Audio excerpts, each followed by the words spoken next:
தமிழ்நாடு முதலமைச்சர் அவர்களுக்கும் மாண்புமிகு துணை முதலமைச்சர் அவர்களுக்கும் எங்களுடைய கரூர் மாவட்ட மக்களின் சார்பாக மனமார்ந்த நன்றி இந்த நேரத்திலே தெரிவித்துக் கொள்கின்றோம். அதேபோல இந்த துயர சம்பவத்தில் கரூருக்கு வருகை தந்து கரூர் மக்களுக்கு ஆதரவான நிலையில் இருந்த அனைத்து அரசியல் கட்சியினுடைய தலைவர்களுக்கும் மாவட்ட மக்களின் சார்பாக நன்றியை இந்த நேரத்தில் நாங்கள் தெரிவித்துக் கொள்கின்றோம். யாராலும் எந்த சூழ்நிலையிலும் ஏற்றுக்கொள்ள முடியாத மிக மோசமான ஒரு துயர சம்பவம். ஏறத்தாழ என்னுடைய 50 ஆண்டுகால வயதில் 29 ஆண்டு காலம் பொது வாழ்விலே இருக்கின்றேன். 1996ஆம் ஆண்டு தொடங்கிய பொது வாழ்வு பயணம் இன்று வரை கரூர் மக்களோடு இரண்டர கலந்து அவர்களுக்கு தேவையான அத்துணை திட்டங்களையும் கேட்டு பெற்று செயல்படுத்துவதில் தொடங்கி படிக்கின்ற மாணவ செல்வங்கள் தொடங்கி அனைவருக்குமான ஒரு பொது நபராக மக்களிடத்தில் அன்பையும் மதிப்பையும் பெற்று ஒரு சிறப்பான பணிகளை முன்னெடுக்கக்கூடிய அந்த வேளையில் நம்முடைய கரூர் மாவட்டத்தில் இந்த ஒரு துயர சம்பவம் என்பது இதுவரை நடந்திராத ஒரு துயர சம்பவமாக நடந்திருக்கின்றன. எனவே இனி வரக்கூடிய நாட்களில் இதுபோன்ற ஒரு துயர சம்பவம் கரூர் மாவட்டத்தில் மட்டுமல்ல தமிழ்நாட்டில் எங்கும் நடைபெறாத அளவிற்கு அனைவரும் சேர்ந்து இதற்கான முயற்சிகளை நாம் முன்னெடுத்திட வேண்டும். கடந்த 3 நாட்களாக இந்த நிகழ்வில் பாதிக்கப்பட்ட மக்களுக்கான உதவிகளை செய்வதையும் அவருடைய இல்லங்களுக்கு சென்று ஆறுதல் சொல்வதிலும் அவர்களுக்கு தேவையான ஏற்பாடுகளை செய்வதிலும் எங்களுடைய முழு கவனமும் அமைந்திருந்தன. முதலமைச்சருடைய உத்தரவின் அடிப்படையில் தேவையான அனைத்து உதவிகளையும் அவர்களுக்கு முழுமையாக செய்து கொடுக்கப்பட்டு ஏறத்தாழ முதலில் 116 பேர் பாதிக்கப்பட்டிருந்தார்கள். அதன் பிறகு இறப்புகளுடைய எண்ணிக்கை கூடிய நிலையில் 108 பேர் அந்த கூட்ட நெரிசலில் பாதிக்கப்பட்டு மருத்துவமனையில் சேர்க்கப்பட்டு சிகிச்சை முடிந்து வீடு திரும்பி இருக்கின்றார்கள். இப்பொழுது 5 பேர் கரூர் மாவட்ட அரசு மருத்துவக் கல்லூரி மருத்துவமனையிலும் 2 பேர் மதுரை அரசு மருத்துவமனையிலும் சிகிச்சை பெற்று வருகின்றார்கள். விரைவில் அவர்களும் பூரண குணமடைந்து வீடு திரும்ப வேண்டும் என்று வேண்டுகிறேன். ஆகையால் இந்த ஒரு துயர சம்பவம் என்பது யாராலும் ஏற்றுக்கொள்ள முடியாத மிக மோசமான ஒரு துயர சம்பவமாக அமைந்திருக்கின்றன. எனவே இந்த நிகழ்வில் கட்சிகள் பார்க்காமல் இயக்கங்கள் பார்க்காமல் அனைவரும் ஒன்று சேர்ந்து அந்த மக்களுக்கு உதவிய தருணமாக அவர்களுக்கு தேவையானவற்றை செய்த ஒரு நிகழ்வாக அமைந்திருக்கின்றன. இதுபோன்ற ஒரு துயர சம்பவங்கள் இனி எந்த காலத்திலும் எந்த சூழ்நிலையிலும் எந்த மாவட்டங்களிலும் நம்முடைய தமிழ்நாட்டில் நடந்திடக்கூடாது. அதற்காகத்தான் 3 நாட்கள் கழித்து உங்களை சந்திக்க வேண்டும்.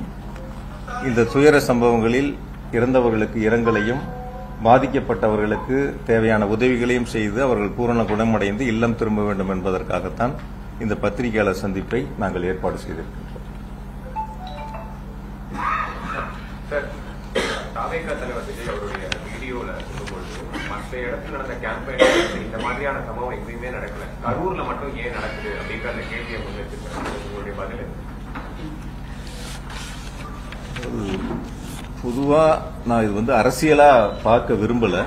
தயவு செஞ்சு ஒரு மனிதாபிமானத்தோட என்னை பொறுத்த வரைக்கும் கரூர்ல மொத்தம் 41 பேர் இறந்ததுல 31 பேர் கரூர் மாவட்டம். அது 27 குடும்பங்களை சார்ந்தவங்க. ஒவ்வொரு வகையிலையும் நான் நேரடியா அந்த குடும்பத்தோட தொடர்புள்ளவன். தொடர்ந்து ஒவ்வொரு குடும்பங்களோடும் நேரடியா நாங்க தொடர்புல இருக்கக்கூடியவங்க. நேற்று ஒரு இல்லத்திற்கு இரங்கல் சொல்றதுக்காக போயிருந்தோம். அந்த தம்பி சனிக்கிழமை இந்த கூட்டம், ஞாயிற்றுக்கிழமை பெண் பார்க்க போகக்கூடிய தம்பி. டிசம்பர் மாசம் அந்த தம்பிக்கு திருமணம். அவங்க குடும்பத்தில் ஒரு கோரிக்கை தேவை இருந்தப்ப என்னை சந்திச்சிருக்காங்க. நான் அவங்களுக்கான தேவைகளை ஏற்பாடு பண்ணி கொடுத்திருக்கேன். அந்த தம்பி எங்களுடைய முப்பெரும் விழாவிலேயே அந்த தம்பி பங்கெடுத்திருக்காரு, கலந்துருக்காப்ல. ஆனா நாங்க வேடிக்கை பார்க்க தான் அந்த தம்பி போனாப்லன்னு அந்த வீட்டில் இருக்கிறவங்க அவருடைய நண்பர்கள் அந்த இடங்கள்ல கருத்துக்களை பரிமாறினாங்க. அதனால இது ஒரு அரசியல் நிகழ்வாக இவங்க பண்ணாங்க அவங்க பண்ணாங்க, இவங்க மேல குற்றச்சாட்டு அவங்க மேல குற்றச்சாட்டுங்கிற அது போன்ற கருத்துக்களை நம்ம முன்னெடுக்காம இனி வரக்கூடிய நாட்கள் இது மாதிரி ஒரு துயர சம்பவங்கள் இருக்கக்கூடாது. ஏன்னா ஒவ்வொரு குடும்பத்திலையும் நம்ம நேரடியாக அவங்களோட பங்கெடுத்திருக்கிறோம், அவங்களோட அந்த நட்பு முறையில நம்ம இருக்கிறோம். அந்த துயர சம்பவங்கள் என்பது யாரால் 1.5 வயசு குழந்தை, 3 வயசு குழந்தை, 5 வயசு குழந்தை, இது மாதிரி இருக்கக்கூடிய ஒரு சூழல்ல ஒரு அரசியலா இது யாரும் பார்த்திட வேண்டாம். அரசியல் களத்துக்கு நம்ம அதுல போயிட வேண்டாம். வரக்கூடிய நாட்கள்ல இது மாதிரி எந்த அரசியல் கட்சியினுடைய கூட்டமா இருந்தாலும் இது போன்ற நிகழ்வு இல்லாத அளவிற்கு அது ஒன்று சேர்ந்து செய்ய வேண்டிய ஒரு பணி. முக்கியமாக அந்த இடம் வந்து ஒரு நெருக்கமான பகுதி, அந்த இடத்துல எப்படி கொடுத்தாங்க காவல்துறையினர் பல கூட்டங்களுக்கு இப்ப திருச்சியிலிருந்து நீங்களும் இங்க வருகை இருந்திருக்கிறீங்க. நிறைய பல ஆண்டுகளாக நீங்க தொடர்ந்து இதில் இந்த பணியில இருக்கிறீங்க. அவங்க கேட்ட இடங்கள் வந்து முதல்ல லைட் ஹவுஸ் கார்னர், அதுல எவ்வளவு பேர் நிக்கலாம் நீங்க சொல்லுங்க. அந்த லைட் ஹவுஸ் கார்னர் ஜங்ஷன்ல அது ஒரு டர்னிங் பாயிண்ட், அது அந்த இடத்துல திரும்புற இடம் தானே. அது அந்த திரும்புற இடங்கள்ல அந்த லைட் ஹவுஸ் கார்னர்ல எவ்வளவு பேர் நிக்க முடியும்னு பத்திரிகையாளர் நீங்க தான் உலகத்துக்கு சொல்லணும். அதே மாதிரி அடுத்து கேட்டது உழவர் சந்தை. உழவர் சந்தையில எவ்வளவு பேர் நிக்க முடியும் நீங்க பாருங்க. உங்களுக்கே தெரியும், இங்க இருக்கக்கூடிய எல்லா பத்திரிகையாளருக்கும் உழவர் சந்தையில எவ்வளவு பேர் கூட்டம் நிக்க முடியும், லைட் ஹவுஸ் கார்னர்ல எவ்வளவு பேர் நிக்க முடியுங்கிறது உங்களுக்கு நல்லா தெரியும்.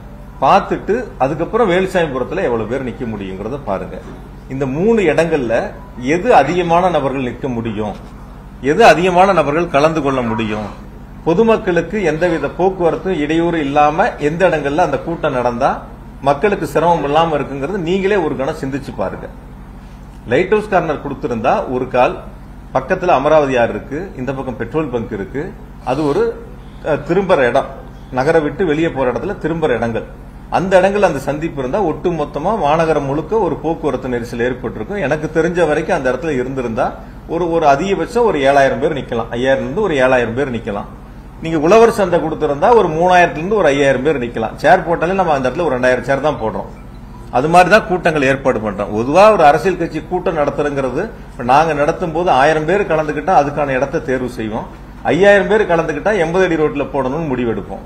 அப்போ ஒரு அரசியல் கட்சி எவ்வளவு கூட்டங்கள் வருகிறதோ அந்த இடத்தை தேர்வு செய்ய வேண்டியது அரசியல் கட்சியினுடைய கடமை. நாங்க இது வரைக்கும் அப்படிதான் பார்த்திருக்கோம். நாங்க முப்பெரும் விழா நடத்தினோம். இப்ப சமீபத்தில் செப்டம்பர் 17 எங்களுடைய தலைவர் அவர்கள் வருகை இருந்து சிறப்புரையாற்றினாங்க. அப்ப எவ்வளவு பேர் வருவாங்க? நாங்க ஒரு 2 லட்சம் பேர் 2 லட்சம் பேர் வருவாங்கன்னு எதிர்பார்த்தா 2.5 லட்சம் பேர் வந்தாங்க. அப்ப அந்த நிகழ்வு 2 லட்சம் பேர் வர்றாங்கன்னா அதற்கான வாகன நிறுத்துமிடம், அந்த கூட்டத்திற்கான அமர்ந்து கூட்டத்தை கேட்கக்கூடிய அளவிற்கான பிரச்சார இடங்கள், அந்த மாதிரி இடங்கள் நாங்க தனியார் இடத்தை தேர்வு பண்ணி அந்த இடத்துல அனுமதி கேட்டு வாங்கி அந்த இடங்கள் கூட்டங்கள் நடத்தணும். இப்ப வரக்கூடிய கூட்டங்கள் அந்த அரசியல் கட்சி எவ்வளவு கூட்டங்கள் என்பதை தாங்கள் தான் தீர்மானிக்கணும். அனுமதி கேட்கும்போது நாங்க 1000 பேர் கலந்துக்கிறேன்னு சொல்லுவதும் 2000 பேர் கலந்துக்கிறதும் ஓரளவுக்கு காவல்துறை அதை தீர்மானிக்கிறாங்க, எவ்வளவு பேர் வருவாங்கிறது தீர்மானிக்கிறாங்க. அதுக்கான பாதுகாப்பை காவல்துறை கொடுக்கறாங்க. இப்ப நீங்க நான் இப்போ முப்பெரும் விழா நடத்தினா நீங்க எல்லாரும் அந்த கூட்டத்துக்கு வந்திருந்தீங்க. அங்க வரக்கூடியவங்களுக்கு குடிநீர் பாட்டில் தொடங்கி பிஸ்கட்ல இருந்து என்ன அவங்களுக்கு தேவையோ, ஒரு கால யாராவது சுகர்ல இருந்தா கூட அவங்களுக்கு தேவையான வசதியில் அங்க ஏற்பாடு செய்யப்பட்டதை நீங்க பாத்தீங்க. நான் அது குறையா சொல்லல, தயவு செஞ்சு யாருமே பத்திரிகைகளை அது குறைகளா எடுத்துக்க வேணாம். நீங்க இதே வேலுசாமிபுரத்துல சம்பவம் நடந்து அடுத்த நாள் பாத்தீங்க. எனக்கு தெரிஞ்சு ஒரு 1000-2000 செருப்புகள் அங்க இருந்திருக்கும். ஒரு எம்டி தண்ணி பாட்டில் ஏதாவது ஒண்ணு அந்த இடத்துல இருந்துச்சா? நீங்க யாரும் பாத்தீங்களா? ஒரு குடிச்சா தண்ணி பாட்டில் எம்டி பாட்டில் கீழே தானே கிடக்கும், செருப்பு எப்படி கீழே கிடந்துச்சா அதுதானே இருக்கும். வந்திருக்கக்கூடியவங்களுக்கு ஒரு குடிநீர் ஏற்பாடோ அல்லது அவங்களுக்கு தேவையான ஒரு பிஸ்கட்டோ அல்லது அவங்களுக்கு தேவையான வசதிகள் செய்வது அந்தந்த அரசியல் கட்சியினுடைய அவங்க தான் ஏற்பாடு செய்யணும். யாரு கூட்டம் நடத்துறாங்களோ அவங்க தான் ஏற்பாடு செய்யணும். இதை நான் குறைகளா சொல்லலை, திரும்பவும் சொல்றேன், அது குறைகளா சொல்லல. அவர்கள் அந்த இடங்கள் அது செய்திருக்க வேண்டும். தண்ணி வசதினா ஒரு 11 மணிக்கு கூட்டம் அப்படின்னு சொல்றாங்க, இல்ல 12 மணிக்கு பேசுறதா பொதுச்செயலாளருடைய பேட்டி நீங்களே பத்திரிகையிலையும் தொலைக்காட்சியிலையும் போட்டிருக்கிறீங்க. 12 மணிக்கு நடக்க வேண்டிய கூட்டங்கள் 11 மணிக்கு வருகை இருந்திருக்காங்க. 10 மணில இருந்து வர ஆரம்பிச்சிட்டாங்க. என்னை பொறுத்த வரைக்கும் நான் கேட்ட வரைக்கும் விசாரித்த வரைக்கும் 4 மணிக்கு அந்த இடங்கள்ல ஒரு 5000 பேர் இருந்திருப்பாங்க அப்படின்னு தான் பொதுவான கருத்து.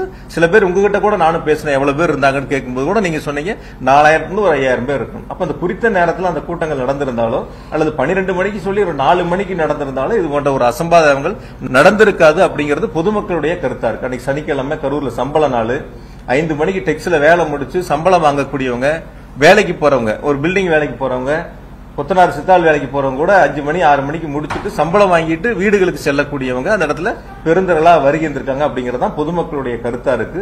ஆகவே அந்த ஏற்பாடுகள் என்பது காவல்துறை பாதுகாப்பு கொடுக்கும், அரசு கேட்கக்கூடிய இடங்கள் கொடுக்கும். நான் இன்னும் கூட கொஞ்சம் நீங்க வெளிப்படையா பிராக்டிக்கலா பத்திரிகையாளர்கள் நீங்க இது மக்களுக்கு சொல்ல வேண்டிய கடமை உங்ககிட்ட இருக்கு. இப்ப அரசு கொடுக்க வேண்டிய இடங்கள் எவ்வளவு இருக்கு, எந்தெந்த இடங்கள், அந்த இடங்கள்ல கேட்கும் போது அரசு கொடுக்குது. இன்னும் கூட அரசியலா கூட சில நேரங்கள் எடுத்துக்கிறாங்க. இந்த இடங்கள் கேட்டா கொடுக்கல, அந்த இடங்கள் கேட்டா கொடுக்கல அப்படின்னு சொல்ல அரசு அது ஒரு அரசியலா பண்ண ஆரம்பிக்கிறாங்க. அப்ப கேட்கக்கூடிய இடங்கள் நம்மளுடைய தலைவர் பேசக்கூடிய வரக்கூடிய மக்களுக்கு போதுமான இடமான்னு யார் தீர்மானிக்கணும்? அது அரசியல் கட்சிகள் தான் தீர்மானிக்கும். இப்ப நாங்க தீர்மானிக்கிறோம் முப்பெரும் விழாவுக்கு 2 லட்சம் பேர் வந்தாங்கன்னா இந்த இடம் போதுமானதுன்னு தனியார் இடத்துக்கு போறோம். அது மாதிரி அந்த அரசியல் கட்சிகள் தான் இடங்களை தேர்வு செய்கின்ற பொழுது இந்த இடம் சரியா வருமா? அரசாங்கத்தில் இருக்கக்கூடிய காலி இடங்கள்ல ஏற்கனவே அனைத்து கட்சி கூட்டம் போட்டு அந்த கூட்டத்தில் தீர்மானிக்கப்பட்ட 11 இடங்கள்ல அனுமதிக்கப்பட்ட இடங்கள்ல அனுமதி கேட்கும்போது கொடுக்கறாங்க. அதனால இது குறைகளா நான் சொல்லல, குற்றச்சாட்டுகளா சொல்ல. இனி வரக்கூடிய நாட்களையாவது எல்லா அரசியல் இயக்கங்களுமே இது போன்ற தவறுகள் வராத அளவிற்கு சரி செய்து கொள்ள வேண்டும். மாற்று கட்சியினர் கூட்டத்துக்கு வந்துட்டாங்க அப்படின்னு சொல்லிட்டு சாவேக்கா குற்றச்சாட்டு வைக்கிறது. இந்த செருப்பெல்லாம் எப்படி வீசுவாங்க ஒரு தலைவர் மேல? ஜெனரேட்டரை யார் ஆஃப் பண்ணுவாங்க? மின்சார துண்டிக்கப்பட்டது. ஜெனரேட்டர் ஒரு வீடியோ இருக்கு. முக்கியமா அதுல ஆபாச வார்த்தைகள்லாம் நிறைய ஆடியோ இதெல்லாம் வருது. அப்படி ஒரு மாதிரி ஒரு விஷயங்கள் பத்திரிகையாளருக்கு எல்லா தொலைக்காட்சிகளும் லைவ்ல வச்சிருந்தீங்க. ஆங்கில தொலைக்காட்சி, சில தொலைக்காட்சிகள், தமிழ் தொலைக்காட்சிகள் உட்பட எல்லாரும் லைவ்ல இருந்தீங்க. சில சோசியல் மீடியாவும் யூடியூப் சேனல் வரைக்கும் எல்லாரும் லைவ்ல இருந்தீங்க. அப்படி ஒரு சம்பவங்கள் அங்க இருந்திருந்தா உங்க கண்ணுல உங்க லைவ்ல எதுவும் படாம இருந்திருக்குமா? வெளிப்படையா பேசுங்க. அதாவது ஒரு அரசியல் கருத்துக்காக ஒருத்தர் கேட்கக்கூடிய கேள்வி இன்னொரு இடத்துல கேட்கறது, நான் சொல்ற பதிலுக்கு இன்னொரு இடத்துல கேள்வி கேட்பது இல்லாம, இது 41 பேர் இறப்பு சம்பந்தப்பட்ட ஒரு நிகழ்வு. பொதுவா ஒரு 100க்கும் மேற்பட்டோர் பாதிக்கப்பட்ட ஒரு நிகழ்வு, ஒரு துயர சம்பவம். அப்ப நம்ம நாட்டு மக்களுக்கு எந்த இடங்கள்ல தவறு இருக்குங்கிறது சொல்ல வேண்டிய கடமை பத்திரிகைட்டையும் தொலைக்காட்சிகிட்டே இருக்கு. இப்ப நீங்க எல்லாரும் அந்த இடத்துல லைவ் வச்சிருக்கும் போது ஜெனரேட்டர் ரூம்ல போய் யார் ஆஃப் பண்ணிருப்பா? அந்த இடங்கள்ல நடக்கக்கூடிய இடங்கள்ல அப்படி இருக்கக்கூடிய ஒரு 10,000 பேரோ இல்ல 15,000 பேரோ 20,000 பேரோ 25,000 பேரோ இருக்கட்டும், அவ்வளவு பெரிய கூட்டங்களுக்குள்ள போய் நீங்க சொல்ற மாதிரி ஒருத்தரோ 5 பேரோ 10 பேரோ போய் அது மாதிரி ஒரு அசாதாரண சூழ்நிலை உருவாக்க முடியுமா? பிராக்டிகலா யோசிச்சுப்பாரு. இப்போ நீங்க ஒரு 30 பேருக்கு 50 பேர் பத்திரிகையாளர் இருக்கீங்க, ஒருத்தரோ 2 பேரோ ஒரு தவறான ஒருத்தர் உள்ள உங்ககிட்ட ஒரு கருத்தை பண்ணாருன்னா நீங்க அதை அனுமதிப்பீங்களா? பொதுவான ஒரு கேள்வி கேட்கணும், எப்படி அனுமதிப்பாங்க? இப்ப அந்த இடத்துல இருக்கக்கூடிய அவருடைய தொண்டர்கள் அந்த இடத்துல இருக்காங்க, அந்த கட்சியை சார்ந்தவங்க அங்க இருக்காங்க. யார் அந்த இடங்கள்ல அது போன்ற ஒரு விஷமத்தனமான பிரச்சனையில ஈடுபடுறாங்களோ அப்ப அவங்க அந்த இடத்துல கேட்பாங்கல்ல, அந்த இடத்துல இருப்பாங்கல்ல. அது நீ முதல்ல பத்திரிகையில நம்ம தான் அதை பார்க்கணும். நம்ம லைவ்ல நீங்க எல்லாரும் போட்டீங்க, ஒவ்வொரு சேனலும் ஒவ்வொரு ஆங்கில வச்சு லைவ் வந்துச்சு. இந்த ஜெனரேட்டர் ரூம் நீங்க பாருங்க, நீங்க எல்லாரும் நீங்க போட்ட லைவ் தான். வைக்கப்பட்டு இருந்த தடுப்புகளை பொதுமக்கள் உடைத்துக் கொண்டு செல்ல வேண்டிய சூழல் ஏற்பட்டது. அப்போது விஜயின் பரப்புரை ஏற்பாட்டு குழுவை சேர்ந்தவர் ஜெனரேட்டரை ஆஃப் செய்தார். இந்த காட்சியை நியூஸ் 18 தமிழ்நாடு தொலைக்காட்சி பதிவு செய்துள்ளது.